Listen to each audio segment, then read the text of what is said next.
मित्रों नमस्कार। मैं अंशुमन परायती साहित्य ऑनलाइन संसार में एक बार आप लोगों का स्वागत करता हूं मित्रों। और आज हम चर्चा करने वाले हैं अपने इस नए बैच में जो उत्तर प्रदेश पुलिस द्वारा जारी किया गया है नोटिफिकेशन। और हम लोग उत्तर प्रदेश के सामान्य हिंदी जो पूछे जाते हैं सामान्य हिंदी के प्रश्न हम उनके बारे में चर्चा करेंगे। और सिलेबस के अकॉर्डिंग जो हमारा है वर्णमाला, वाच्य, विशेषण, तद्भव, तत्सम, पर्यायवाची आदि इन सब टॉपिक्स पर हम चर्चा करेंगे। मित्रों आप लोग से मेरा निवेदन है कि आप लोग चैनल को ज़्यादा से ज़्यादा शेयर करिए, लाइक करिए, कमेंट करिए। और उत्तर प्रदेश पुलिस का जो है सामान्य हिंदी का सिलेबस है, हम लोग इसी चैनल पर आप लोग को प्रतिदिन एक वीडियो मिलेगा और आप लोग सही तरीके से तैयारी कर सकेंगे। लेकिन आप लोगों से मेरी सिर्फ क्लास एकदम पूर्णतः निःशुल्क दिया जाएगा। लेकिन आप लोग से मेरा एक छोटा सा निवेदन है कि आप लोग क्लास को लाइक करिए, सब्सक्राइब करिए और अपने दोस्तों को इसको शेयर करिए। तो हम लोग उत्तर प्रदेश पुलिस के सिलेबस के अकॉर्डिंग चलेंगे और जो सामान्य हिंदी में पूछे जाते हैं प्रश्न हम उसी पर चर्चा करेंगे। और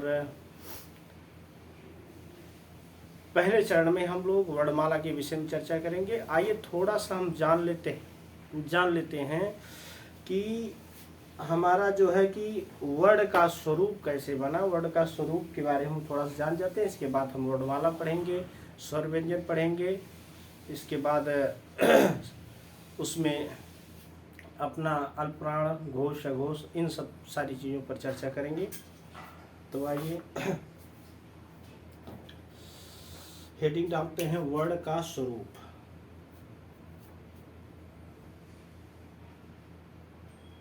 वर्ण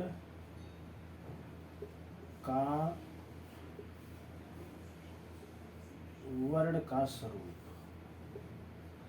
वर्ण क्या होता है, हम इस वर्ण के समूह को जानेंगे कि वर्ण क्या है, वर्ण कैसे बनता है, वर्ण किस प्रकार से बनता है, हम उसी के बारे में चर्चा करेंगे कि वर्ण कैसे बनता है, किस प्रकार से कौन कौन सी या ध्वनि को मिलाकर वर्ण बनता है कि स्वर को मिलाकर वर्ण बनता है। हम आइए वर्ण के बारे में चर्चा करते हैं कि वर्ण उस मूल ध्वनि को कहते हैं जिसको हम खंडित न कर सकें। क्या कर सके? जिसका खंड ना हो सके, जिसको हम कभी खंडित नहीं कर सकते, उसको क्या कहते हैं कि वर्ण कहते हैं। तो ये लिखते हैं वर्ण उस मूल समूह को, ध्वनि को कहते हैं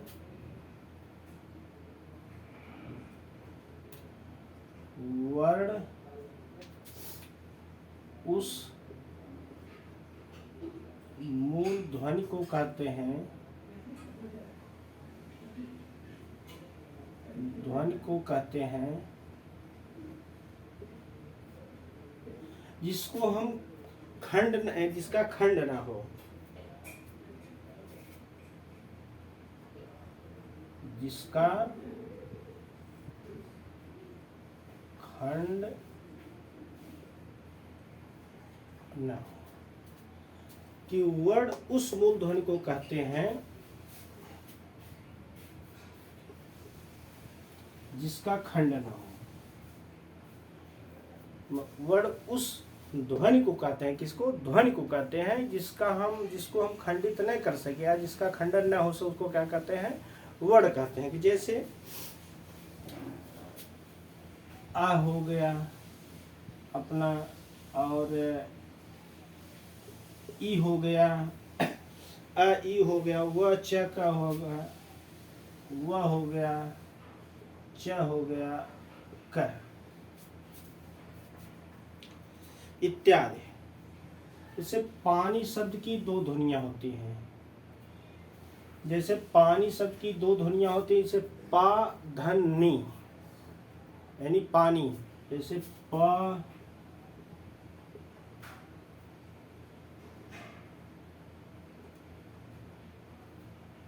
धन न धन ई, तब जाकर के मिलाकर क्या बनता है, पानी।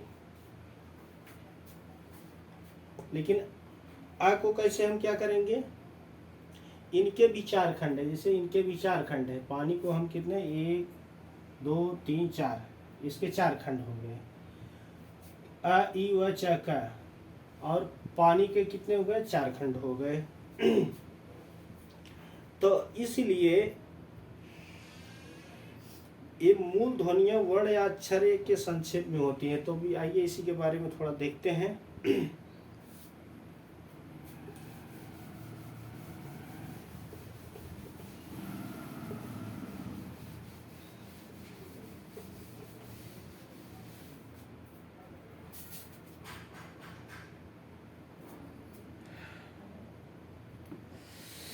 वर्ण वह छोटी से छोटी इकाई, वर्ण वह छोटी से छोटी, वह छोटी से छोटी इकाई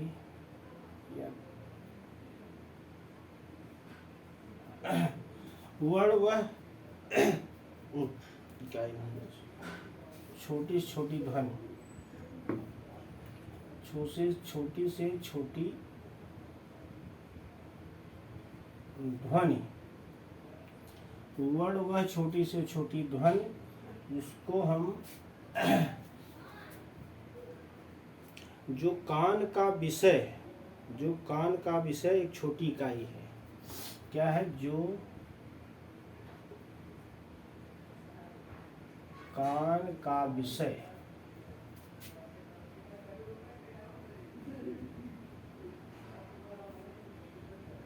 छोटी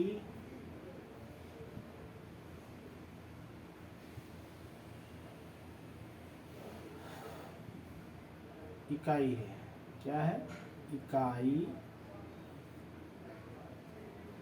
है।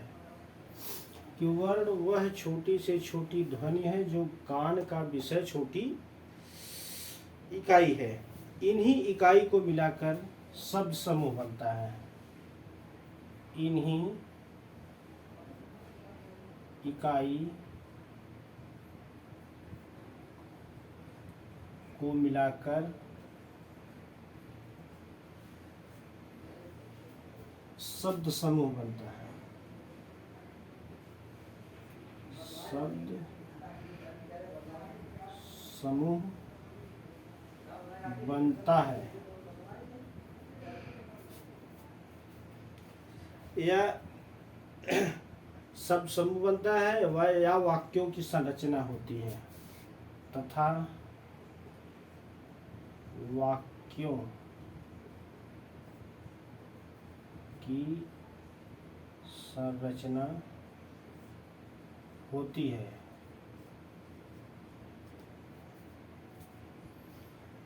वर्ण उस मूल ध्वनि को कहते हैं जिसका खंड न हो सके। जैसे मान लीजिए अ लिख दिए, आ का कोई खंड, अगर हम अ लिख दिए, अगर कोई खंड है, और यहीं अगर मान लीजिए हम क लिखते तो क कैसे है, क में क प्लस अ मिलाकर तब जाकर के क बनता है।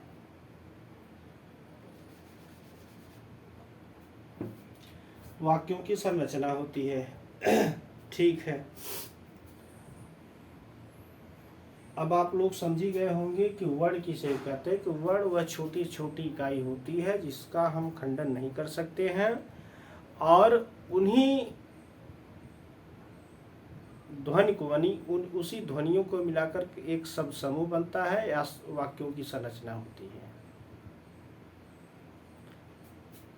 लिख लीजिए कि वर्ण उस मूल ध्वनि को कहते हैं जिसका खंड न हो सके, और वर्ण वह छोटी छोटी ध्वनि जो कान का विषय है, जिसको कान से सिर्फ सुना जाता है, ध्वनियाँ, आवाज,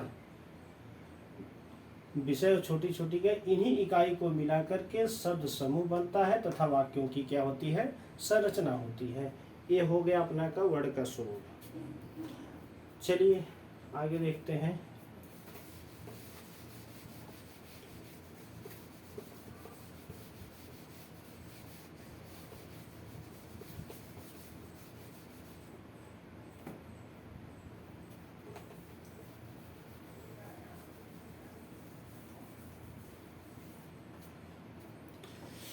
मूलतः हिंदी में 52 वर्ण हैं। वर्णों के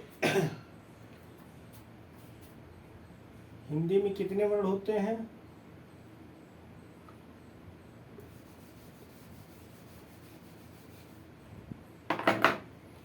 मूलतः हिंदी में 52 वर्ण, कितने? 52 वर्ण होते हैं। वर्ण मतलब अक्षर, वर्ण होते हैं। कितने? मूलतः हिंदी में कितने वर्ण होते हैं? 52 वर्ण होते हैं। और वर्णों के उच्चारण समूह को क्या कहते हैं? वर्णमाला कहते हैं। और वर्णों के उच्चारण समूह, क्या? उच्चारण समूह को वर्णमाला कहते हैं। वर्णमाला कहते हैं। या इसको इस प्रकार से भी कहा जा सकता है कि वर्णों के व्यवस्थित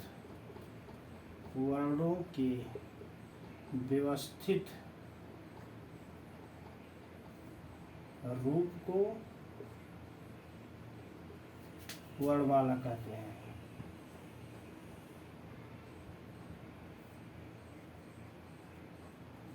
वर्णमाला कहते हैं। इसको इस प्रकार से भी कहा जा सकता है।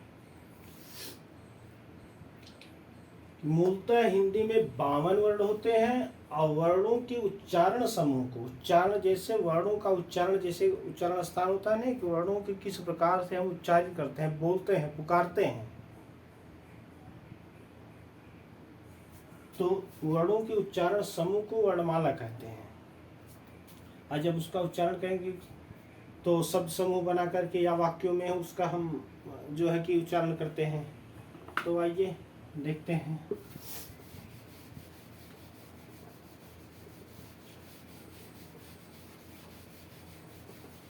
इन 52 वर्णों में स्वर अपने कितने होते हैं? कौन कौन से स्वर हैं? जैसे स्वर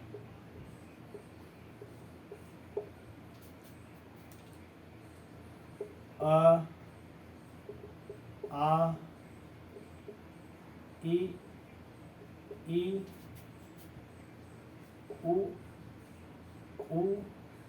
और री। एक क्या हो गए? अच्छा, ए और ए, ऐ,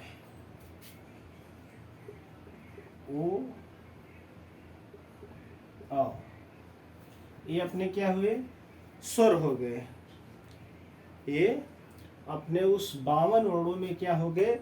स्वर हो गए। कितने स्वर हो गए? 1 2 3 4 5 6 7 8 9 10 11। कितने? 11 ठो स्वर हो गए। 52 वर्णों में 11 ठो स्वर हो गए। अच्छा, व्यंजन, व्यंजन क से व्यंजन कितने हो गए? अगर 11 ठो स्वर हो गए, इसके बाद तो ही गिन लीजिए, व्यंजन हो जाएंगे। अच्छा, अब इनका उच्चारण स्थान, हम व्यंजन कौन कौन से होते हैं देख लें, इनका उच्चारण स्थान भी देखते हैं और व्यंजन भी देख लेते हैं। तो पहले क वर्ग में देख लेते हैं। कौन सा? क वर्ग। क वर्ग में क, ख, ग, घ और अंगा। एक क्या हो गए? क वर्ग हो गए। अब यही अपना हो गया च वर्ग।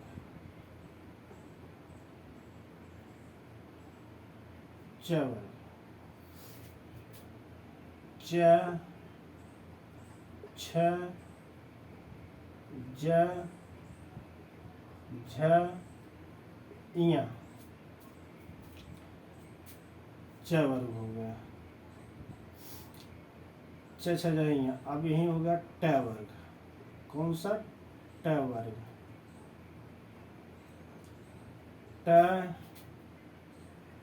ठ, ड ढ आड़ा, ट ठ ड ढ आड़ा, ये क्या हो गया? ट वर्ग हो गया। त वर्ग, ट ठ आड़ा, त वर्ग देखिए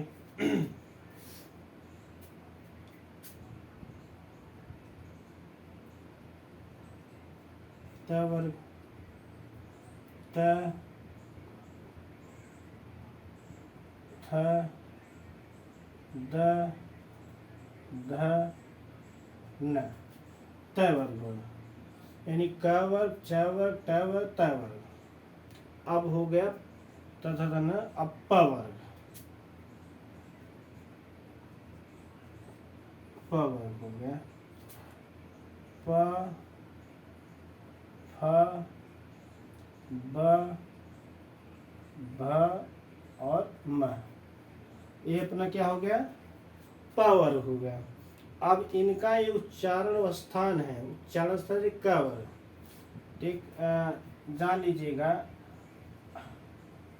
अकुह विसर्जन्यानाम कंठ, मतलब अकुह क वर्ग और ह, ये क्या है? कंठ से बोले जाते हैं। इचु ईशानाम तालु, मतलब ई और य और च वर्ग, ये क्या है? ये तालु से बोले जाते हैं। तो इनका क वर्ग का उच्चारण स्थान कंठ, कंठ हो गया। और इचु ईशानाम इनका तालु हो गया, तालु। ऋतु ऋषाणाम हो गया मूर्धा,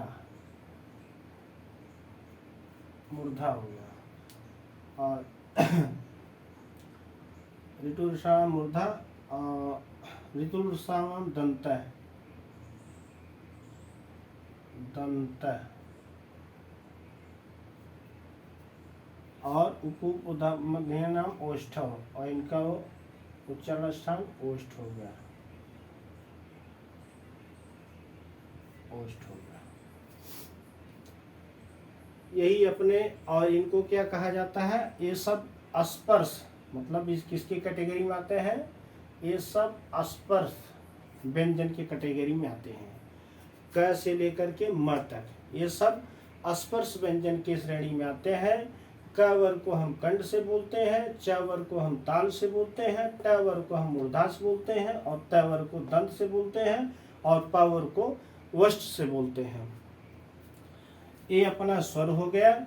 आए हो गए अपने व्यंजन। व्यंजन कितने प्रकार के? 1 2 3 4 5, 1 2 3 4 और 5।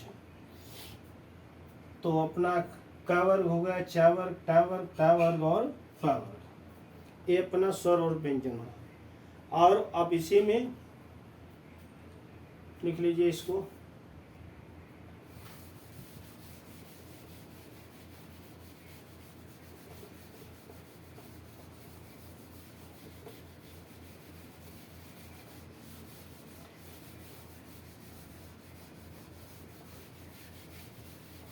और इसी व्यंजन में हमारा है अंतस्थ व्यंजन, अंतस्थ व्यंजन,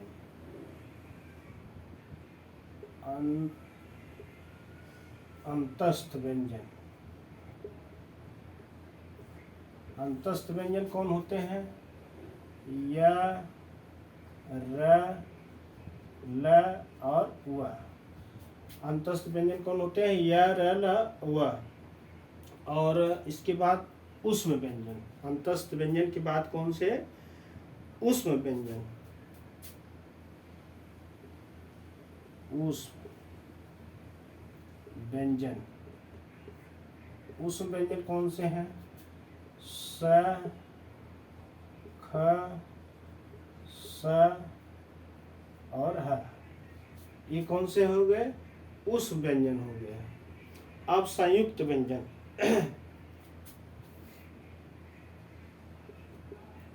संयुक्त व्यंजन, संयुक्त व्यंजन, जिसे संयुक्त व्यंजन में अपना कौन हो गया? इसे छत, त्रय, ज्ञ और स्र, ये क्या हो गए? ये संयुक्त व्यंजन की श्रेणी में आते हैं। द्विगुण व्यंजन,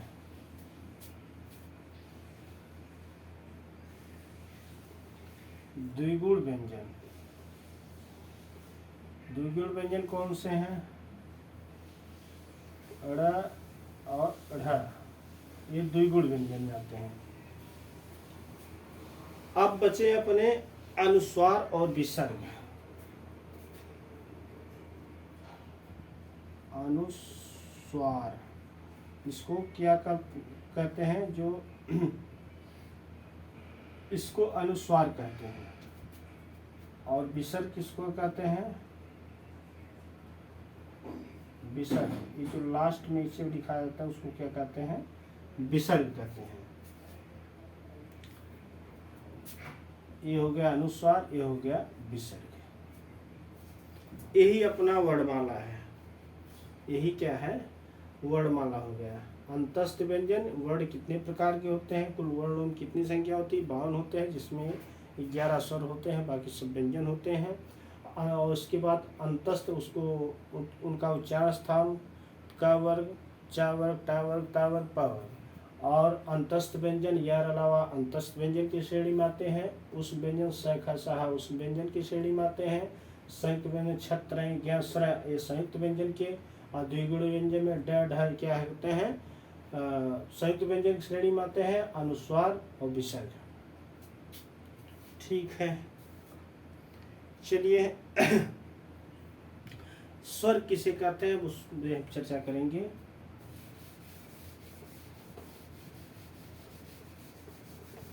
स्वर की कितने प्रकार होते हैं?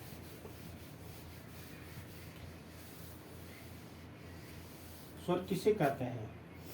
जो बिना अवरोध के स्वर को, स्वर का मतलब जो बिना अवरोध उत्पन्न किए जिनको बोला जाए उसको क्या कहते हैं?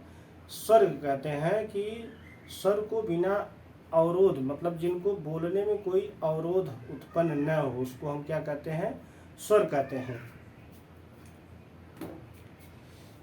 तो लिखना चाहो तो लिख सकते हो। और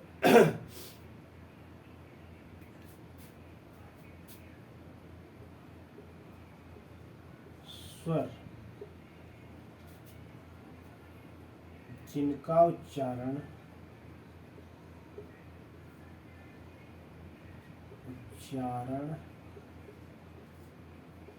करने में कोई अवरोध उत्पन्न न हो, अवरोध उत्पन्न न हो, उसी को हम क्या कहते हैं? स्वर कहते हैं। उसे स्वर कहते हैं। उसे क्या कहते हैं? स्वर कहते हैं। उसको हम स्वर कहते हैं। ठीक है,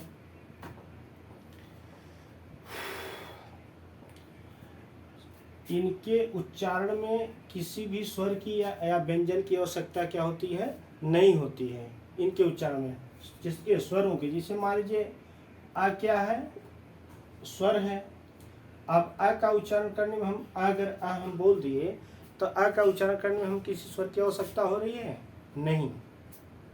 और यहीं पर अगर हम लीजिए क बोल दिए या ख बोल दिए या ग बोल दिए, इनका उच्चारण करने में हमको किसकी आवश्यकता होती है? किसी न किसी स्वर की आवश्यकता होती है। और कौन सी स्वर की? इस स्वर की आवश्यकता है। जैसे क बोलना होगा तो हमको क प्लस अ, तब जाकर के हमको क बोलेंगे। और ख बोलना है, मान लीजिए अगर ख बोलना है तो ख प्लस अ बराबर ख। ग बोलना है, ग प्लस अ बराबर ग। इस प्रकार से जो स्वर होते हैं, स्वर को बिना अवरोध को बोला जाता है और उनको उच्चारित करने में किसी भी स्वर की या व्यंजन की आवश्यकता नहीं होती है, उसी को स्वर कहते हैं। लेकिन व्यंजन में क्या होता है? व्यंजन को उच्चारण करने में हमको स्वर की सहायता लेनी पड़ती है। ठीक, चलिए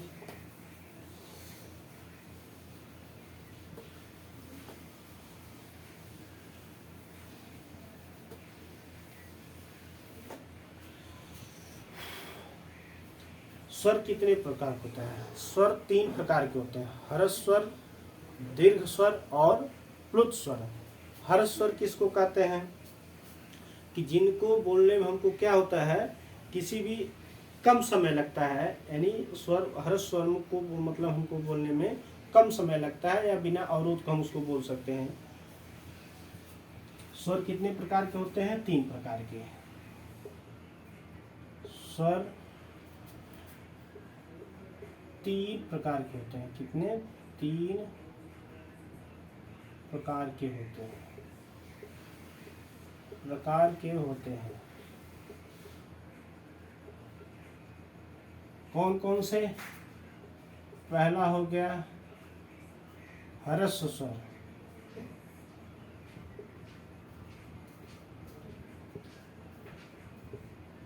दूसरा क्या हो गया?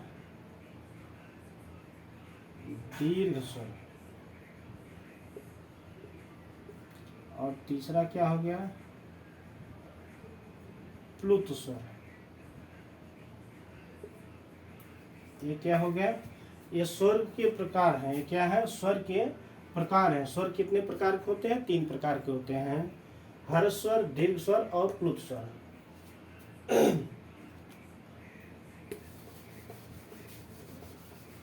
अच्छा, अब हम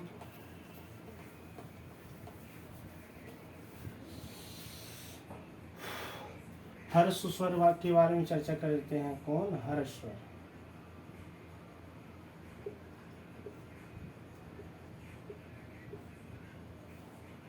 हर्ष स्वर जिस मात्रा को या जिस स्वर को बोलने में हम आसानी से, जिन मतलब कि आसानी से बोल लेते हैं, कोई अवरोध उत्पन्न नहीं होता है, उसको क्या कहते हैं? हर्ष स्वर कहते हैं। यानी मतलब जिस मात्रा को बोलने में कम मतलब खिंचाव नहीं होता है या कम समय लगता है, उसको क्या कहते हैं? हर्ष स्वर कहते हैं। जैसे अ ई उ री,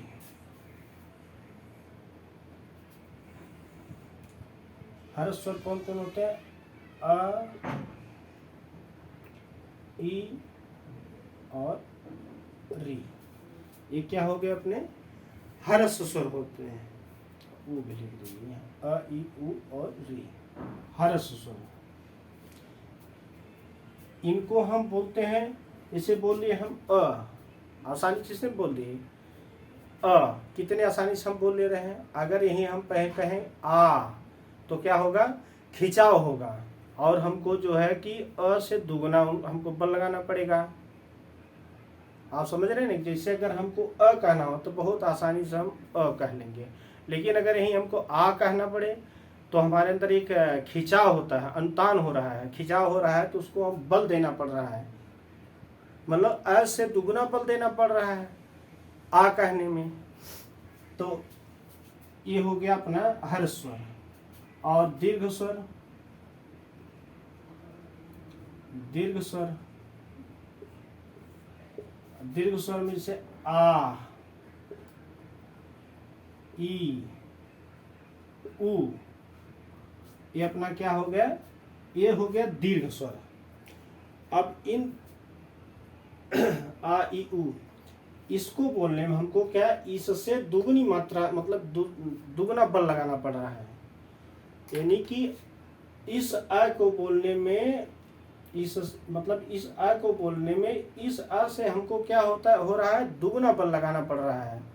जैसे हम कहेंगे अ, बहुत आसानी से बोल रहे हैं, लेकिन हम कहेंगे आ कहने में हमको समय भी लग रहा है और हमको बल देना पड़ रहा है। जब बल देना पड़ रहा है तो वहाँ क्या होगा? इसका मतलब इसको तभी इसको हम बड़ा आ कहते हैं। तो इसको क्या कहेंगे? दीर्घ मतलब दीर्घ स्वर। ई कह रहे हैं बहुत आसानी से, लेकिन ई कह रहे हैं, ई कहने में हमको खिंचाव हो रहा है, और मात्रा जो है इससे दुगुना मात्रा इसमें लग रहा है, मतलब दुगुना बल लगाना पड़ रहा है, तो हम ई बोल रहे हैं। ऊ और बड़ा ऊ, जिसे ऊ कह रहे हैं आसानी से बोल दे रहे हैं, लेकिन ऊ कह रहे हैं, ऊ कहने में हमको खिंचाव लग रहा है। तो ये क्या हो गया? अपना दीर्घ स्वर। और आ गया प्लुत स्वर। प्लुत स्वर, प्लुत स्वर में इन दोनों स्वरों से तिगुना मात्रा में जैसे इन दोनों स्वरों से प्लुत स्वर बोलने में हमको क्या है, तिगुना बल लगाना पड़ता है। जैसे राम, क्या बोलते हैं, राम राम।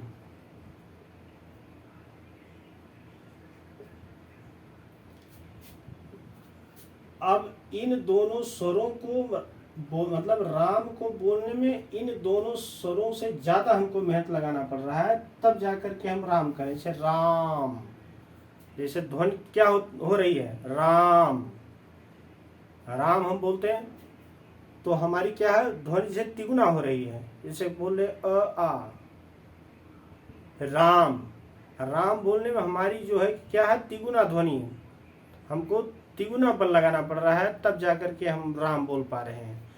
तो इस प्रकार से हमारे क्या है, स्वर 3 प्रकार के होते हैं, ह्रस्व, दीर्घ और प्लुत। और प्लुत स्वर में जैसे राम हो गया, और दीर्घ स्वर आ ई उ हो गया, और ह्रस्व स्वर आ ई उ री हो गया। ठीक है। और संयुक्त स्वर को देख लेते हैं हम।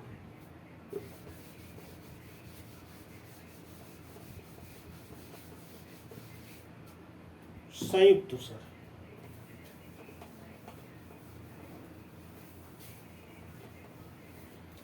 संयुक्त स्वर को हम देख रहे हैं।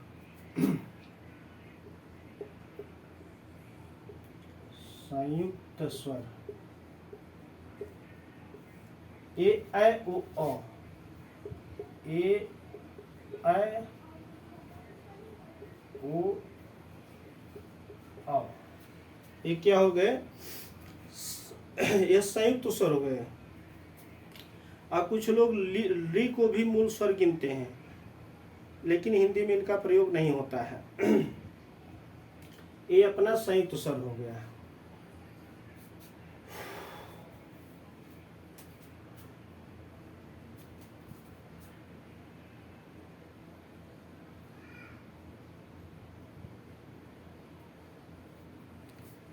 ये अपना क्या हो गया, संयुक्त स्वर हो गया। तो आज हम लोग पढ़े, स्वर और व्यंजन के बारे में जान लिए, और उच्चारण स्थान के बारे में जान लिए, और स्वर के प्रकार के बारे में देख लिया। तो इसी प्रकार से आज कुछ तबीयत ठीक नहीं है, लेकिन कल से हम फिर से क्लास को कंटिन्यू करेंगे। इसी प्रकार से एक एक टॉपिक, जैसे वर्णमाला हुआ अपना, तद्भव तत्सम हुआ, पर्यायवाची हुआ, और रस छंद अलंकार हुआ, ये कर करके एक एक टॉपिक का मैं कम से कम 2 वीडियो, बहुत लंबा नहीं, 2 वीडियो मैं बनाऊंगा। आसानी से पढ़ना, एकदम सही तरीके से देख करके नोट्स बनाना, लिखना। मैं आपसे वादा कर रहा हूँ कि आप यूपीपी में बहुत अच्छा करके आएंगे, क्योंकि मैं फालतू चीज़ों को मैं नहीं, कौन क्या कैसे पढ़ रहा है उससे मेरा मतलब नहीं है। मैं जितना पढ़ा रहा हूँ ऑथेंटिक किताब से मैंने पढ़ करके इसके बाद आप लोगों को पढ़ा रहा हूँ। तो इसलिए मेरी अपनी व्यक्तिगत कोई भाषा नहीं इसमें मैं किताबी भाषा, जो किताब से मैं पढ़ा हूँ मैं वही पढ़ा रहा हूँ। इसलिए मैं आप लोगों से वादा कर रहा हूँ कि आप लोग सही तरीके से अगर पढ़ ले गए तो आप लोग 37 में तो आराम से आप 32-33 आराम से करके चले आएंगे। तो क्रमवाई वर्णमाला ख़त्म करेंगे, इसके बाद फिर हम जो भी एक क्रम में होगा, पर्यायवाची, तद्भव तत्सम, अव्यय, विशेषण, क्रिया, सर्वनाम, वाच्य, चाहे जो भी होगा, क्रमवाई हम आराम से पढ़ाएंगे। और ज़्यादा हमको लगता है 20 या 25 पढ़ना है टॉपिक्स आपको, तो बहुत आसानी से पढ़िए, एकदम आराम से पढ़िए और अच्छा करके आइए। तो उम्मीद है कि आप लोग क्लास को लाइक करेंगे, शेयर करेंगे, कमेंट करेंगे। लेकिन दोस्तों, आप लोगों से मेरा निवेदन है कि आप क्लास को शेयर करिए, क्लास को शेयर करिए और सब्सक्राइब करिए। आज बस इतना ही। जय हिंद, जय हिंदी।